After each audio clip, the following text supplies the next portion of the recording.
नमस्कार, प्रणाम, हर हर महादेव। और सब लोग कैसे हैं?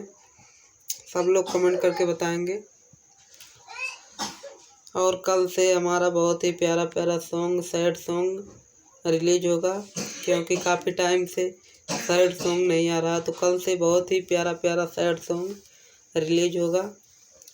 तो आप लोग जैसे ही हर गाने को प्यार आशीर्वाद देते हैं, वैसे ही हमारे गाने को प्यार आशीर्वाद देते रहिए।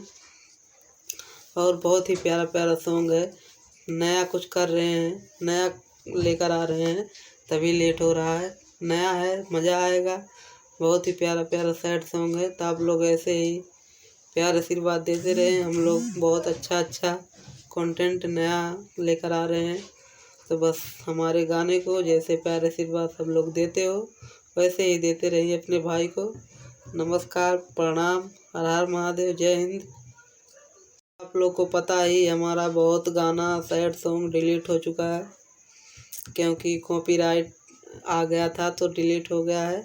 तो हम लोग फिर से वो गाना करेंगे।